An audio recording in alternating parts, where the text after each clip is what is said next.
glórias sejam dadas ao nome do Senhor.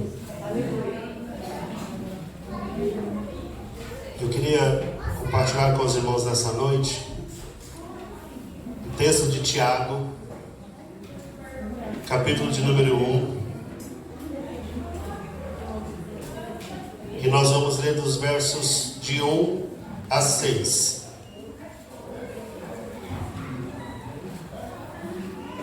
Tiago, ele é logo depois de Hebreus, Novo Testamento.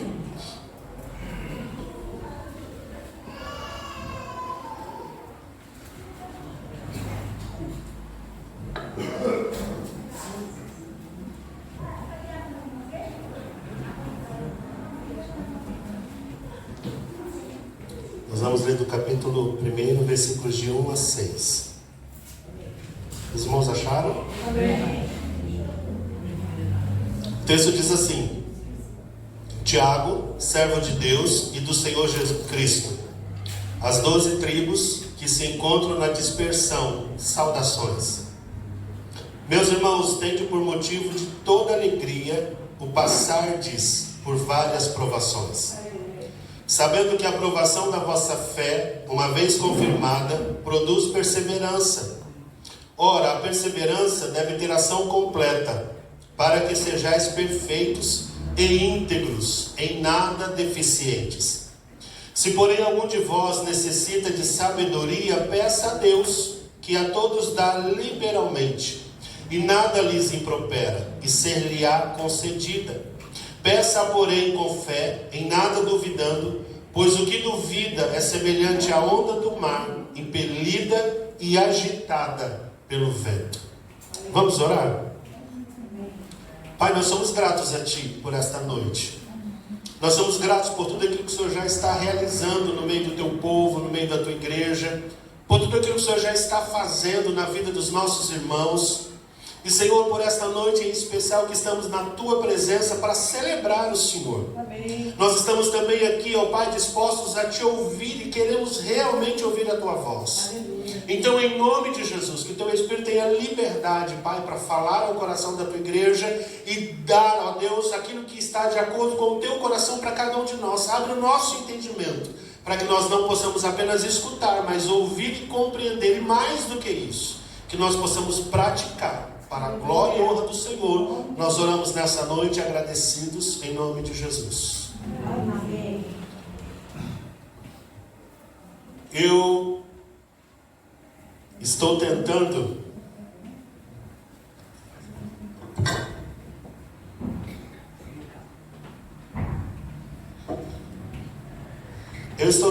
compartilhar com os irmãos e trazer a lembrança de vocês cada um dos nossos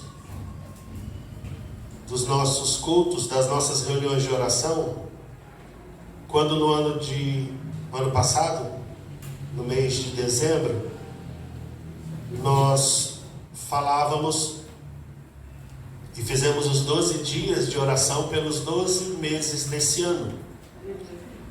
E querendo ou não, né, nós já estamos encerrando praticamente esta última semana do 5º mês de 2025. E não tem sido brincadeira, parece que o negócio está correndo assim que nem não para. E por acaso, né, hoje esse texto, o nosso tema do ano passado diz exatamente isso: repúdio ao pecado. Eu li esse texto de Tiago, e Tiago é um dos escritores mais interessantes, porque quando a gente vai pesquisar, a gente descobre que Tiago, principalmente esse daqui, ele é o irmão de Jesus. Eu fiquei encantado quando eu descobri isso, quando eu comecei a juntar todas essas informações. Jesus teve, né, naquela ocasião, 4 irmãos e pelo menos 2 irmãs. Isso está tudo registrado no Novo Testamento. E Jesus foi o primogênito, por assim dizer, porque foi o de Maria. Ele era filho de Deus, não era filho de José, mas depois que Maria realmente consumou o casamento com José, vieram 4 filhos. E desses filhos, um deles é o Tiago, esse que escreveu essa carta. É uma carta escrita para as igrejas de um modo geral, mas principalmente para os crentes. Ele diz aqui que é os crentes da dispersão, os crentes que estavam fugindo da perseguição.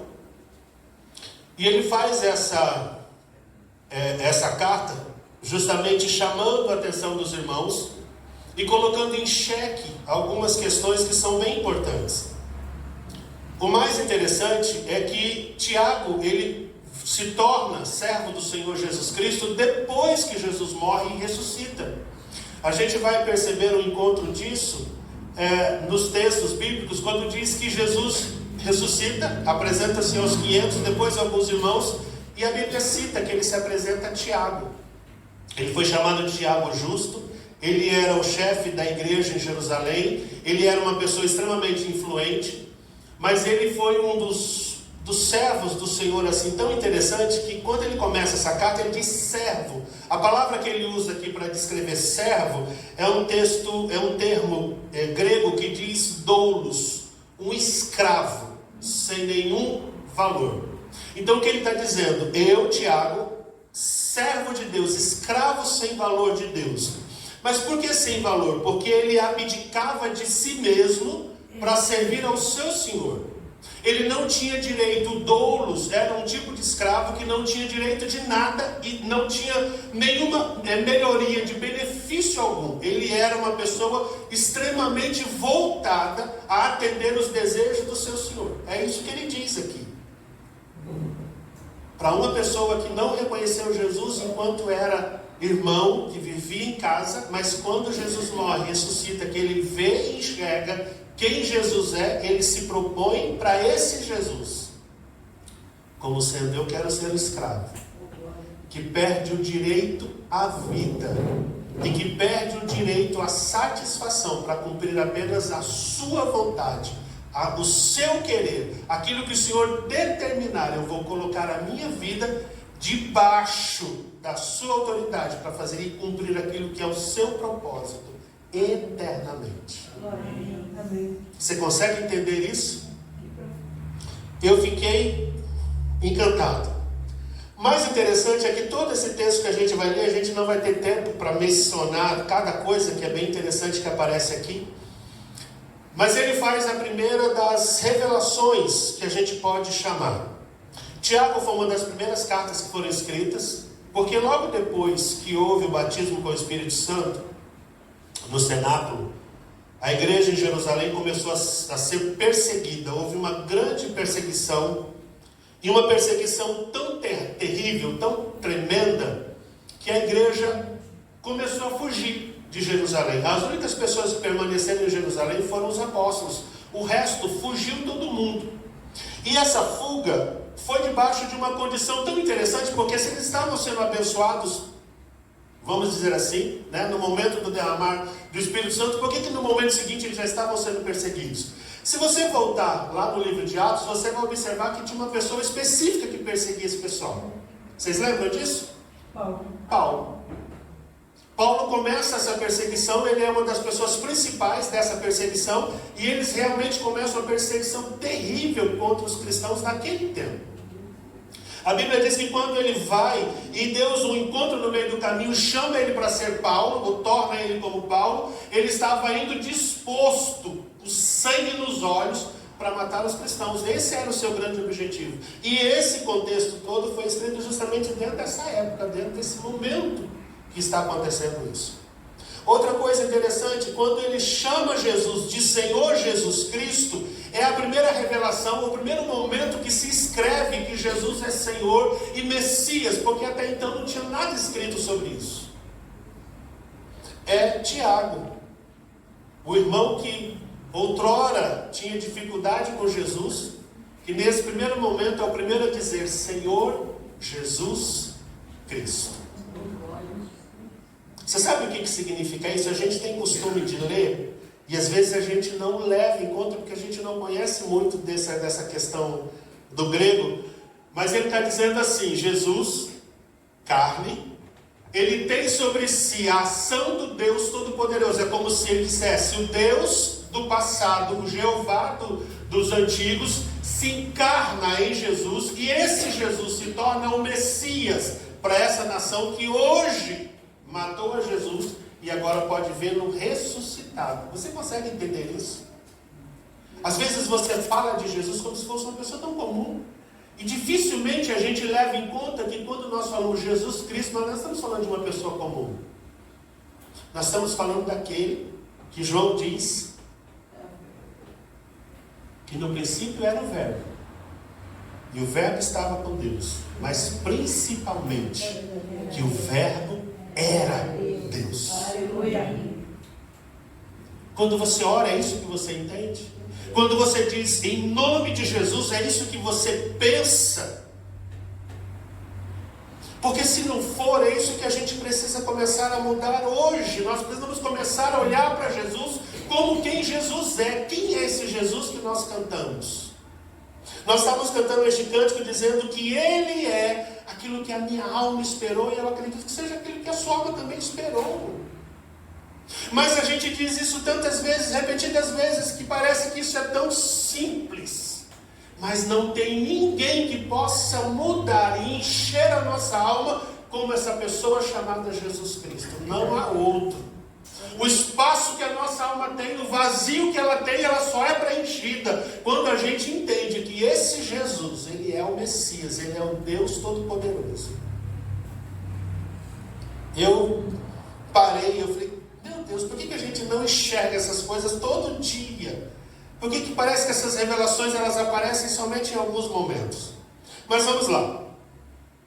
Se hoje é o dia que nós teremos que pensar sobre vencendo ou repudiando ao pecado, por que eu preciso fazer isso? Por que eu preciso sentar nesse momento e pensar sobre isso? Quando Tiago escreve a carta, os irmãos estavam nessa condição de fuga e estavam assustadíssimos. Primeiro, porque o fato aconteceu no momento que eles não esperavam. Ninguém estava esperando. Está uma bênção, nós somos batizados com o Espírito Santo, está todo mundo alegre. Atos 2,42 diz que as pessoas tinham tudo em comum. Eles começam a se reunir, pessoas são salvas, pessoas se convertem, pessoas são batizadas, a ceia é servida, os irmãos estão o tempo todo uns com os outros, e há um crescimento de bênção e de graça. No momento seguinte, eles começam a ser perseguidos. E a perseguição acontece sem que eles tenham esperança ou expectativa do que estava acontecendo. É como se de repente eles dormissem e no outro dia já estava o negócio fervendo e eles tiveram que correr. É basicamente isso. Mas aí quando Tiago começa a escrever, ele diz assim: meus irmãos, tende por motivo de toda alegria o passardes por várias provações. Quando você lê o texto assim, você fala, meu Deus, como assim? Eu vou ficar contente de ter problema? E não tem ninguém na sua capacidade normal de entendimento que fique contente quando passa por problemas. Ele vai dizendo assim: sabendo que a aprovação da vossa fé, uma vez confirmada, produz perseverança. E ora, a perseverança deve ter ação completa para que sejais perfeitos e íntegros, em nada deficientes. Então o que ele está orientando os irmãos, e eu acredito que a razão pelo qual ele faz isso,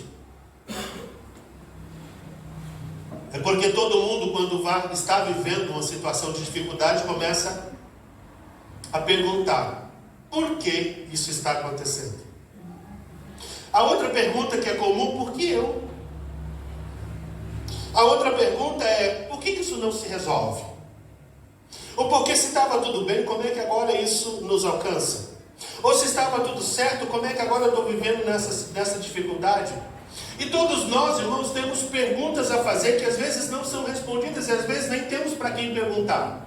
Porque dependendo da situação, a pergunta é tão esdrúxula que a gente tem até vergonha de verbalizar, então a gente só pensa. Mas aí ele começa a fazer algumas afirmações interessantes. Quando ele vai dizer, meus irmãos, só um detalhe interessante. Se esse é o primeiro livro do Novo Testamento, e se Tiago, sendo irmão de Jesus, ele começa um contexto novo de vida, ele, quando chama os irmãos de irmãs e de irmãos, você sabe por que isso começou a acontecer? De verdade não foi no meio dos crentes. As primeiras menções que que se falavam a respeito de irmãos, eles apareceram mais comumente no meio do exército do Alexandre o Grande. O Alexandre tinha uma mania de pegar alguns soldados e ele juntava esse pessoal na frente de toda a guarda e ele abraçava esse pessoal e dizia: esses são os meus irmãos. E ele fazia isso como meio de estímulo para não deixar o pessoal perder a moral, para deixar o pessoal animado, para deixar o pessoal disposto a lutar, porque uma guerra não é fácil e nem é simples de se ganhar, principalmente quando isso está em jogo a vida das pessoas. E você ter pessoas que estejam dispostas a colocar as suas vidas em risco, isso realmente é muito grande. Mas era a maneira como ele fazia com que todos os soldados que ele tinha, de uma forma ou de outra, se sentissem estimulados a lutar e a ir para a guerra. Só que o conceito de irmãos, ele tem um sentido interessante, porque irmãos é do mesmo útero. A palavra que foi usada para ser transformada, para ser traduzida como meus irmãos, é do mesmo útero. E aí, Tiago usa essa mesma palavra agora para falar com os crentes que estão fugindo, que estão dispostos, perguntando: por que está acontecendo tudo isso comigo? Um detalhe interessante: nós muitas vezes perdemos a ideia, o entendimento, o conceito de que, como filhos de Deus, nós somos filhos do mesmo Pai e fomos gerados pelo mesmo Espírito e temos a mesma disposição ou a mesma graça do Senhor. O que eu estou dizendo? Que nenhum de nós, como cristãos, por mais título que a gente possa ter, eu sou pastor, não muda nada. Diante de Deus, eu sou visto pelo Senhor com o mesmo valor que você, membro ou de qualquer circunstância, recebe diante do Senhor. Esse conceito que se tinha ou que se teve ao longo da história a respeito de uma classe eclesiástica nunca existiu. Diante de Deus, não. Existe diante das pessoas, existe porque as pessoas gostam da honra, eles gostam da questão da palavra. Ai, fulano, mas isso não é real diante de Deus. Entenda. Se isso não é real diante de Deus, o conceito de irmão gera no meu e no seu coração, ou deve gerar, a ideia de que nós somos próximos porque somos filhos do mesmo Deus e fomos gerados pelo mesmo Espírito. Isso é sério. Ah, pastor, mas por que eu preciso entender isso? Porque você precisa entender que o propósito de Deus para a minha vida é o mesmo para a sua vida. E se eu, como pastor, eu preciso gerar uma vida de santidade que honra e glorifica a Deus, isso é esperado de você também. E se é esperado que eu faça grandes coisas, porque agora eu sou pastor da igreja, e eu trabalho, e eu faço, e eu aconteço, isso também é esperado de você também, porque a mesma capacidade que há sobre a minha vida é sobre a sua. Não tem limites. Essa história do fulano é mais santo, Beltrano é mais santo, precisa encerrar. Porque todos nós somos chamados ao propósito de servir ao mesmo Pai, e o processo é igual para todo mundo. Agora tem uma questão: eu preciso querer que isso aconteça na minha vida. E por que eu estou dizendo isso para vocês? Porque aquela igreja que estava linda em Jerusalém, ela começa a fugir no momento que ela não espera. Porque a realidade da fé, ela não precisa, ou às vezes a gente não consegue criar a história de que a partir de amanhã eu vou começar a depender da fé. Não. As circunstâncias e os problemas batem na nossa porta quando a gente menos espera. E não se trata de uma questão de que Deus está contra mim, Deus está pesando a mão em mim, Deus está. Não é isso não. Nós vivemos num mundo que a Bíblia diz que é um mundo que jaz no maligno. Nós vivemos debaixo de um governo que não nos enxerga como servos de Deus. Nós vivemos num mundo onde as pessoas não têm uma visão correta do que é espiritual.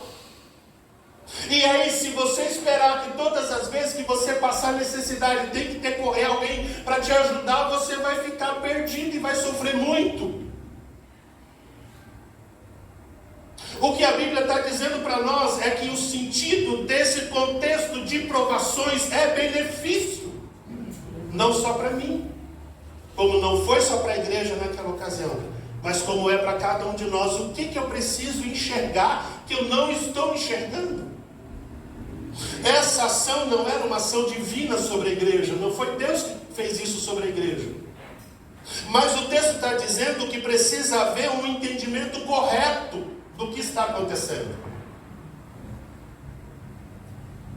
E tem um detalhe: o livro de Tiago é o livro da fé. O mais engraçado é que ele faz um detalhe interessante, ele faz uma colocação tão séria, que ele diz assim: se você diz que tem fé, você tem que ter obra. A fé que Tiago orienta não é uma fé imaginada, emocional. Estou sentindo fé hoje. Hoje eu não estou com fé. Hoje eu estou... Não é assim. É uma fé que diz: eu creio, e eu creio, e eu continuo crendo, e eu continuo crendo. E o negócio está apertando e eu continuo crendo, e eu vou crer, e eu vou continuar crendo, porque o meu Deus vai me tirar dessa situação, ou vai mudar a minha circunstância no tempo certo. Aleluia. E é isso que está acontecendo com a igreja. A igreja vive essa circunstância, e ele está dizendo assim: tenha por alegria. E ele não diz que é toda alegria. Aliás, ele não diz que é só uma alegria simples. É toda alegria. Felicidade. Imagina que felicidade seja aquela água, quando a gente vê um rio, ou quando a gente vê um lago, aquela placidez. Ou aqueles patinhos que estão ali andando e você se sente feliz, se sente bem. Nossa, que bacana. A gente viu isso nesse final de semana. As ninféias. Mas o contexto é buscar a alegria. Nesse texto que ele está dizendo é algo mais profundo. É de você não ficar iludido ou entendendo que você só é feliz se não tiver problema. O que ele está dizendo é assim: irmãos, quando você passar por situação, em vez de você ficar aqui em cima procurando felicidade passageira, você vai para o fundo. E lá no fundo você vai encontrar uma alegria que não depende da circunstância, depende da presença.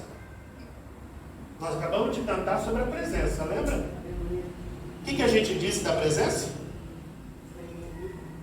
O que a gente disse? Vocês não lembram, né? Vocês cantam, mas voa pela cabeça.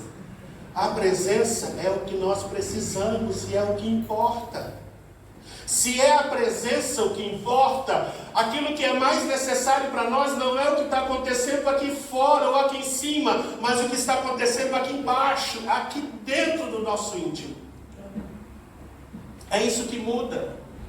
Para muitos de nós, felicidade depende de se está tudo bem. Nossa, está tudo bem em casa, não tem nenhum problema.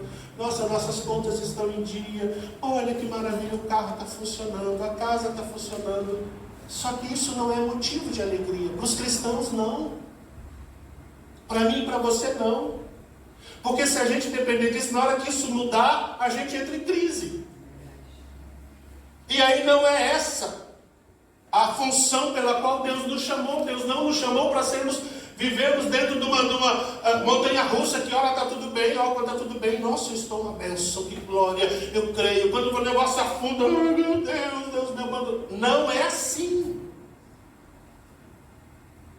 Se eu vou depender de Jesus, eu preciso ir até Jesus e ficar lá junto com Ele. Porque a minha alegria não depende do que está aqui em cima, depende do que está aqui dentro. Se Ele é o meu refúgio, se a presença dEle é o meu espaço, se é o lugar onde eu preciso me encontrar, se é o endereço onde eu tenho que viver, é para lá que eu tenho que ir. Senão não resolve. Outro detalhe, ele não diz de passar uma. O verso diz assim: passardes por várias. Muitas vezes há situações em que Deus nos abençoa em um momento para a gente passar uma grande dificuldade depois. E às vezes a gente entra em crise porque assim, estava tudo bem, como é que agora o negócio virou tanto, ficou tão ruim assim? Mas a questão não é que nós não vamos poder viver só dificuldade, ou não vamos poder viver só bênção, não é nada disso. Mas é que em todo o processo que Deus conduz as nossas vidas, Deus não quer o nosso prejuízo, Deus não quer a nossa incredulidade, Deus quer de nós o nosso reconhecimento de quem Ele é para nós. Quando você compra um carro, você espera que esse carro funcione perfeitamente, ok? Você não quer que fure o pneu, você não quer que dê problema na bomba, você não quer que dê problema em nenhuma circunstância. Isso é excelente. Mas se você comprou um carro e você nunca levou ele para fazer uma melhoria de nada, você nunca trocou freio, você nunca faz nada do que seja a manutenção dele, ele vai ficar bom durante quanto tempo? Pouco tempo. Se você usar ele muito, ele vai ficar pouquíssimo tempo. Então, se a nossa vida é uma vida que nós vivemos todos os dias, e graças a Deus, muitos de nós aqui temos mais, já passamos da década de 50, estamos bem na fita. Ou você acha que em 50 anos a gente nunca vai ter dificuldade? É um problema. Mas se nós passamos e aprendemos aquilo que precisa ser aprendido e fazemos as coisas da maneira certa, nós vamos ter o quê? Experiência. E aí o texto, põe para mim, Tutu, por favor, o verso 2 e o 3. O 3, por favor.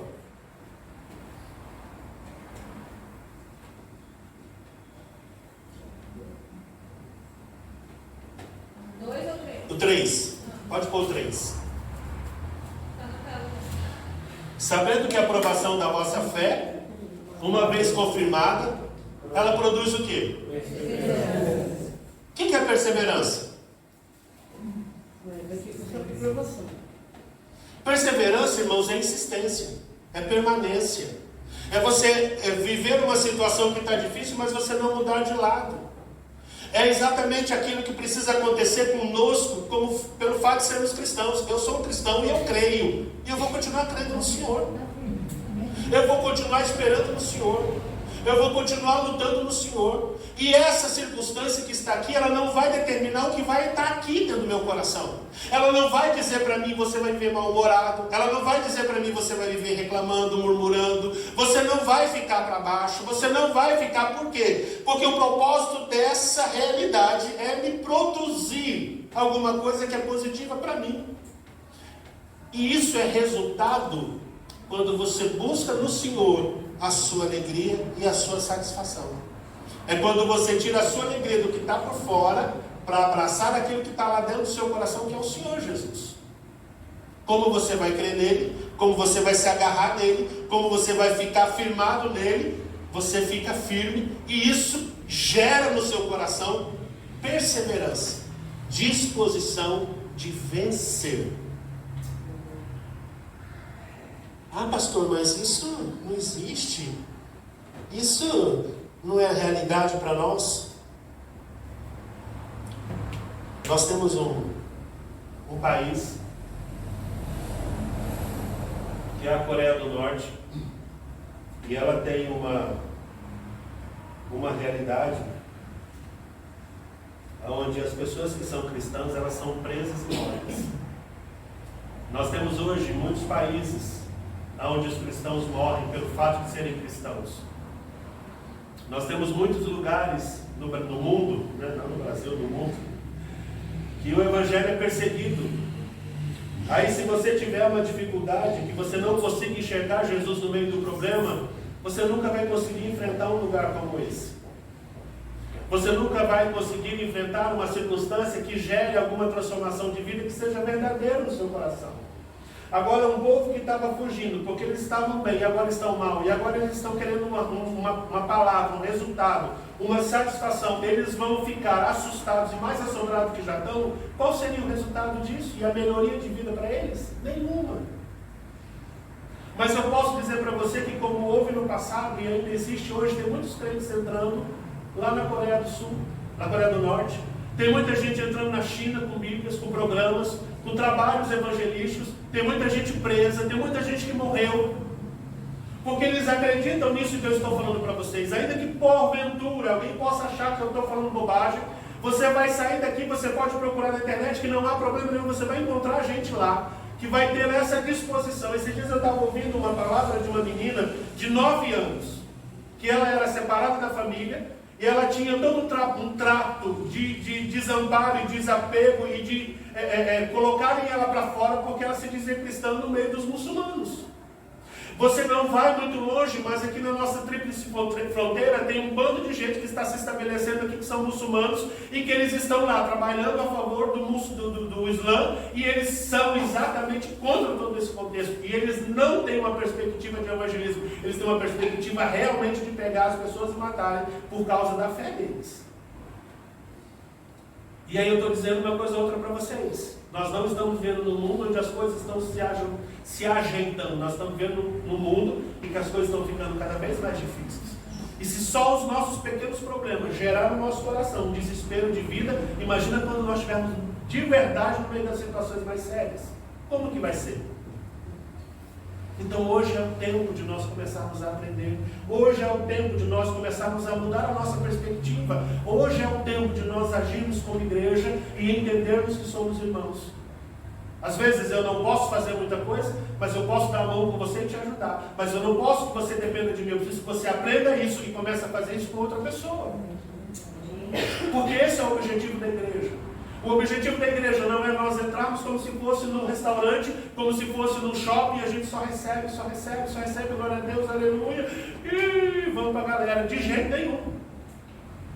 Você recebe, você desenvolve, você aprende e você começa a fazer o mesmo trabalho. Ah, pastor, mas eu não tenho coragem. Você vai ter pessoas que você consegue fazer isso, precisa ser feito. Mas eles precisam ver em você a sua fé, não apenas a sua palavra. Isso precisa acontecer, porque o Deus que nós servimos é o extraordinário, Ele é o Deus Todo-Poderoso, Ele não é uma pessoa qualquer. E eu digo uma coisa para você, tem muita gente que faz muito mais do que nós, acreditando numa mentira. Nós precisamos fazer muito mais, porque nós cremos no verdadeiro. Amém? Amém? Verso 4. A perseverança deve ter ação completa. O que é ação completa? Ela não pode ficar no meio do caminho. Ela não pode ser incompleta. Ela precisa ser completa. E por que ele diz que precisa ser completa? Porque para que sejais perfeitos e íntegros. O povo estava sendo perseguido, estavam fugindo. E aí o Tiago fala para eles assim: irmãos, a perseverança que vocês vão aprender a ter e desenvolver é para que essa perseverança tenha ação completa na vida de vocês, porque o resultado disso é que vocês vão ser perfeitos e íntegros, em nada deficientes. Esse contextinho, essa frase, perfeitos e íntegros, em nada deficiente, é exatamente aquilo que nós podemos usar, ou que usamos hoje, no contexto herança. Vamos dizer que você seja herdeiro de uma grande pessoa, que tem uma grande propriedade, e de repente a pessoa diga assim: olha, você é herdeiro, mas você só herda dessa parte, daquele resto não herda. Quantas pessoas você acha que ficariam satisfeitas? Tá tudo bem, não, tudo já, eu fico só com esse pedaço. Realmente é assim que as pessoas pensam hoje? Infelizmente não é, queridos. E se Deus tem algo para dar para nós, Deus não tem algo para nos dar pela metade. Quando nós realmente estamos prontos, dentro desse contexto de que nós não dependemos da circunstância externa, mas que estamos vivendo pela perspectiva interna de Deus em nós, e estamos verdadeiramente vivendo na perseverança, nós não abandonamos o barco pela metade. Quando Pedro sai da água, que ele encontra Jesus andando sobre o mar, ele diz assim: não, deixa que eu vá. Quando ele olha para as circunstâncias ao seu redor, que ele começa a afundar, ele diz assim: não, Senhor, deixa eu afogar, está tudo certo. Não acontece isso. Jesus vendo aquela situação, mas é Pedro que diz assim: Senhor, salva-me, porque eu vou morrer. E aí Jesus vai até ele, cata ele e diz assim: ô homem bully, e traz de volta. Ô homem de pequena fé. Isso mostra, queridos, que nós acabamos não sendo pessoas realmente amadurecidas. Cada vez que nós deixamos que a circunstância dite aquilo que a gente vai sentir, cada vez que nós dependemos de que as coisas estejam bem para a gente sorrir, cada vez que a gente depende de que as coisas externas é que possam colocar coisas alegres no nosso rosto, a gente é imaturo, a gente é imperfeito, a gente ainda não descobriu das realidades que Deus tem para nós, a gente ainda não recebeu da herança que Deus tem para nós. E ele diz assim: para que em tudo sejais perfeitos e íntegros, em nada deficientes. Quer dizer, Deus não tem uma disposição de deixar a sua vida pela metade. Ele quer te tornar um homem e uma mulher de Deus completa, com tudo aquilo que Ele preparou para você. Mas o amém quem diz é você, porque isso é a disposição dele. E aí nós vamos encerrar. Se porém algum de vós necessita de sabedoria, peça a Deus. Por que entra nesse contexto? Porque aí a gente tem sempre aquela história: mas eu estou fazendo tudo, eu estou na igreja, olha, eu já estou realizando tudo aquilo que está precisando. E eles começam a perguntar para ele: por que isso não aconteceu ainda? Ele diz assim: porque se você precisar de algo mais, peça a Deus. Esse peça a Deus é igual aquela criança que chega para o pai e diz assim: pai, como é que faz esse tipo de coisa? E se o pai for um pai bacana, ele senta e diz assim: não, filho, a gente funciona dessa forma, é assim que faz. A gente não vira para a criança: vai se virar. Deus não faz isso. Se a gente que somos pais não fazemos, Deus muito menos. E o contexto é: se Ele está dizendo aqui para nós, se você precisar de sabedoria, peça a Deus, peça. Ah, mas Deus não vai me dar. Veja bem o que está escrito aqui. Peça a Deus, que a todos dá. Põe para mim, por favor, Dudu, a parte do versículo 5.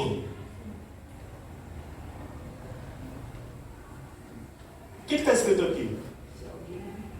E a todos. O texto está dizendo que é para alguns? Existe um grupo de privilegiado? Existe um grupo de escolhidos? O texto está dizendo assim: se você tem, ou se porém algum de vós necessita de sabedoria, peça a Deus que a todos. Isso inclui eu e você. Isso inclui você e eu. Ah, mas é porque Deus, de repente, pode ser que Deus dê para alguém que crê. Liberalmente é assim: Deus dá em abundância. Deus não dá com. Deus dá integralmente, liberalmente, para quem pedir. Por quê? Sem nada ou de nada lhes impropera. Deus não vai ficar procurando: será que ele merece? Deixa eu ver. Não. Ah, não, vamos ver se isso aqui. Deus não faz isso, queridos. Pelo menos é o que a minha Bíblia está dizendo. E eu vou pela Bíblia. Ela está dizendo que Ele dá liberalmente e nada lhes impropera. E se pede, será concedido. Experimente pedir. Senhor, eu não entendo por que as coisas estão assim e não chegaram a ser assim. Senhor, eu não entendo por que isso começou dessa forma e não alcançou esse resultado. Senhor, se eu estou firme, se eu estou trabalhando, se eu estou fazendo a minha parte, por que isso aqui ainda não aconteceu? Fale com Deus. E Ele vai te responder. E Ele ainda diz assim no verso 6: peça, porém, com fé. Aí Ele diz como é que funciona esse negócio. Peça com fé. Por que a gente estava falando de perseverança? Por que a gente estava falando de provações? Por que estava falando de ser uma coisa completa? Porque a fé depende justamente de um coração que é firme. Se você começa a pedir alguma coisa para Deus hoje, amanhã você levanta assim: sabe o que é? Eu não sei se é dentro daquilo que eu estava pedindo. Aí no final da tarde você diz: não, Senhor, mas eu acho que eu quero sim, eu quero daquele jeito. Aí no final da noite você fala: Senhor, sabe o que é? Eu acho que eu vou querer outra coisa. Esse contexto é o que o texto está dizendo assim, que isso não funciona, porque dessa forma realmente Deus não atende. Aquilo que Deus chama de fé, ou aquilo que o texto chama de fé, é algo que tem que ser feito sem duvidar.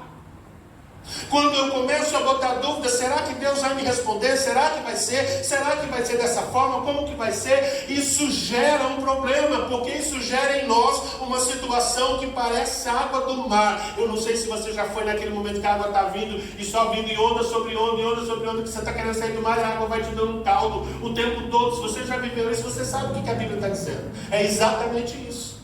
Aquele momento que você fica só na quebrada das ondas e você não sai dali. Quando você tenta achar, você volta para lá. Quando nós casamos, nós fomos passar nossa lua de mel na praia. E aí, a praia que a gente estava tem uns buracos. E eu não sou pequeno, né, irmãos?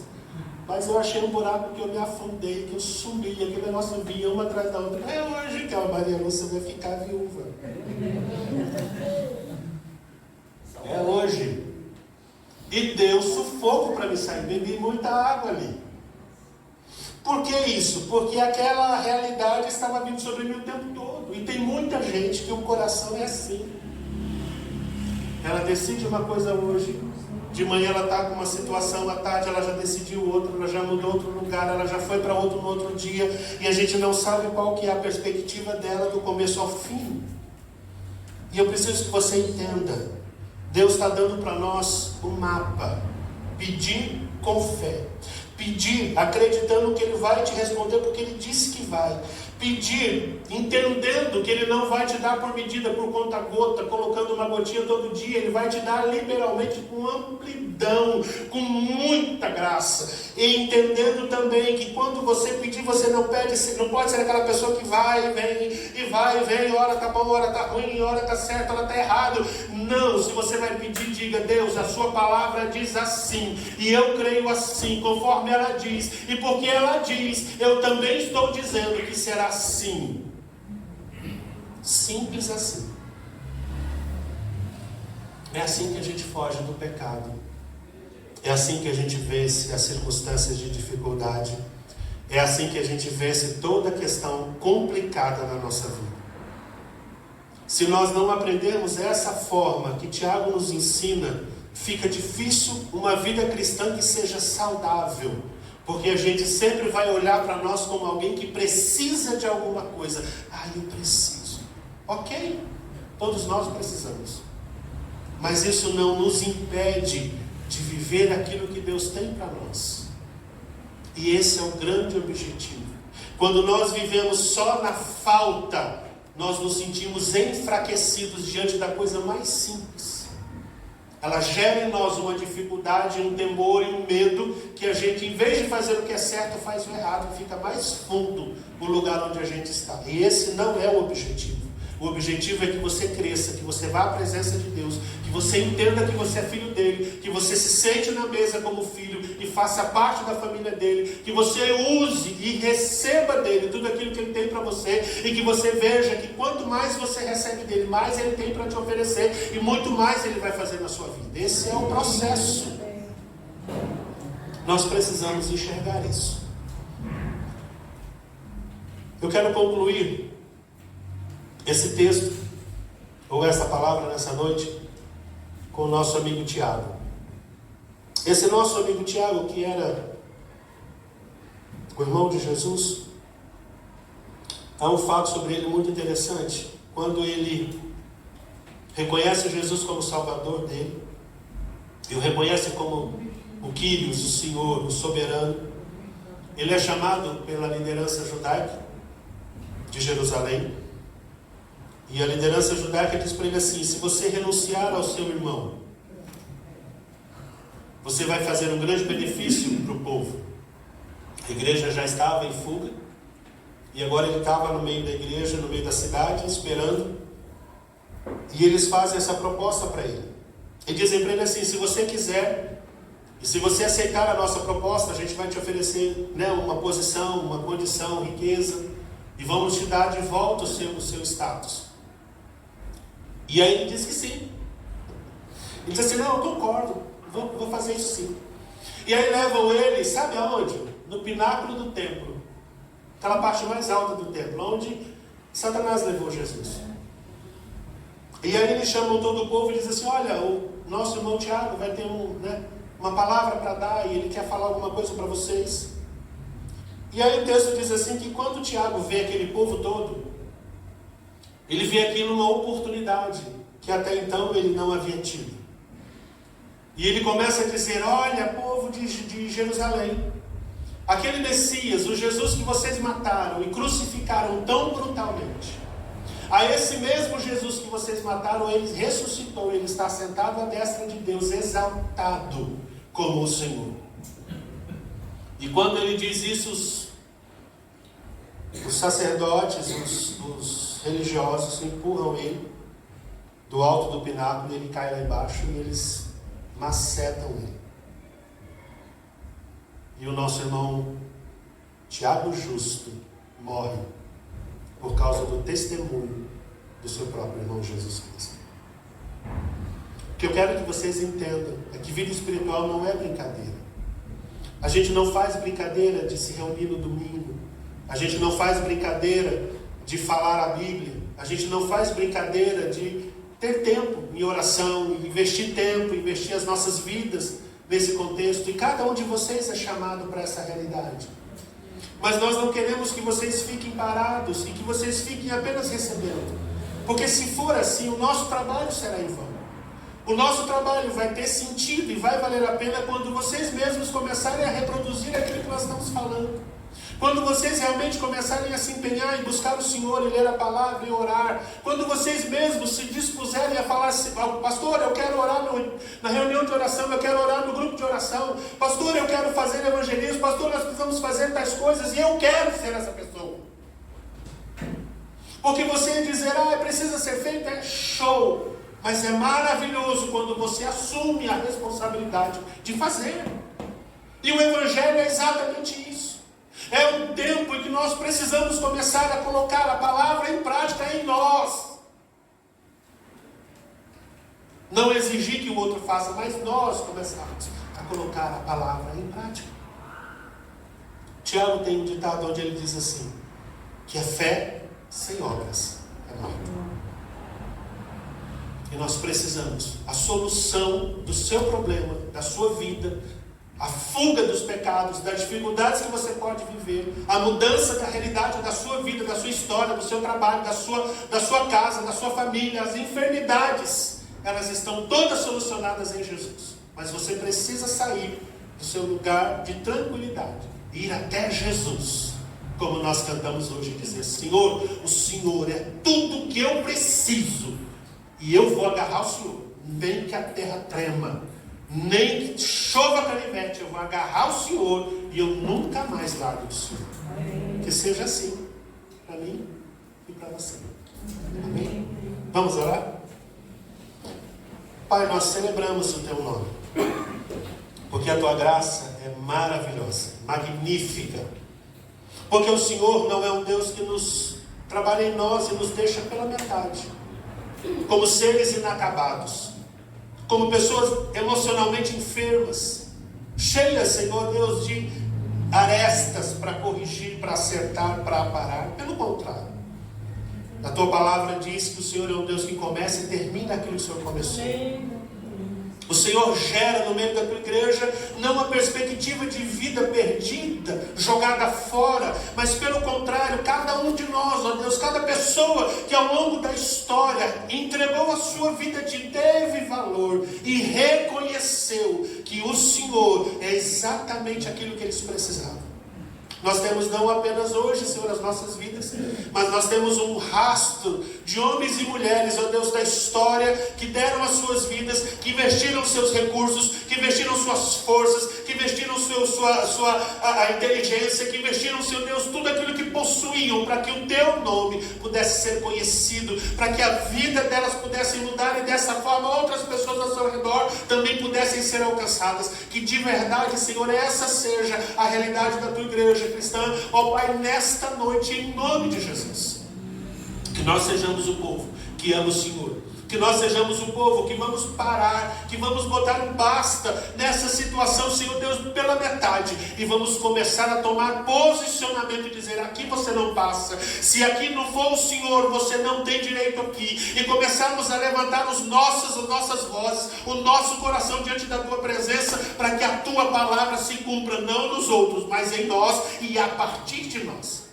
Porque se for assim, o nosso testemunho será verdadeiro. Se for assim, o nosso testemunho fará diferença. E se for assim, o Teu nome será glorificado em todo o tempo. Então, Pai, opera em nós nessa noite, na vida do Teu povo. É o que nós te pedimos, agradecidos, em nome